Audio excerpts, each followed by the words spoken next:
സംസ്ഥാന സർക്കാർ 1800 കോടി രൂപ കേന്ദ്രത്തിൽ നിന്നും കടമെടുക്കും. ഈ മാസത്തെ ശമ്പളം, പെൻഷൻ എന്നിവയ്ക്ക് പുറമെ ക്ഷേമ പെൻഷനും സർക്കാർ പ്രഖ്യാപിച്ച പുതിയ ആനുകൂല്യങ്ങൾ വിതരണം ചെയ്യുന്നതിന് വേണ്ടിയുമാണ് പൈസ കടമെടുക്കുന്നത്.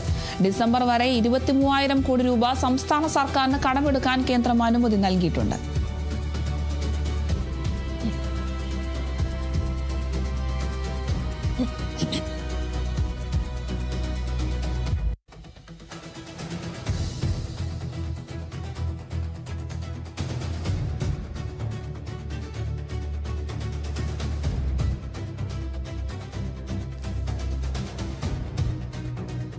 $1,800 കോടി രൂപ കേന്ദ്രത്തിൽ നിന്നും കടമെടുക്കാനാണ് സംസ്ഥാന സർക്കാർ തീരുമാനിച്ചിട്ടുള്ളത്. ഈ മാസത്തെ ശമ്പളവും പെൻഷനും എന്നിവയ്ക്ക് പുറമെ ക്ഷേമ പെൻഷനും ഒക്കെ സർക്കാർ പ്രഖ്യാപിച്ച പുതിയ ആനുകൂല്യങ്ങളൊക്കെ വിതരണം ചെയ്യേണ്ടതുണ്ട്. പുതിയ സർക്കാർ ഇപ്പോൾ അധികാരത്തിലേറിയിരിക്കുന്നു. അപ്പോൾ വീണ്ടും 1,800 കോടി രൂപ കേന്ദ്രത്തിൽ നിന്നും കടമെടുക്കാനൊരു തീരുമാനമൊക്കെയാണ് സംസ്ഥാന സർക്കാർ തീരുമാനിച്ചിട്ടുള്ളത്.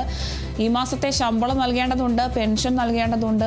ഇതിനു പുറമെ കൂടുതൽ പ്രഖ്യാപനങ്ങളൊക്കെ സർക്കാർ പ്രഖ്യാപിച്ചിരുന്നു. ഇതൊക്കെ നടത്തണമെങ്കിൽ ആനുകൂല്യങ്ങൾ വിതരണം ചെയ്യുന്നതിനൊക്കെ വേണ്ടിയിട്ടാണ് പൈസ കടമെടുക്കുന്നത്. ഡിസംബർ വരെ 23,000 കോടി രൂപ വരെ സംസ്ഥാന സർക്കാരിന് കടമെടുക്കാനാണ് കേന്ദ്രം അനുമതി നൽകിയിട്ടുള്ളത്.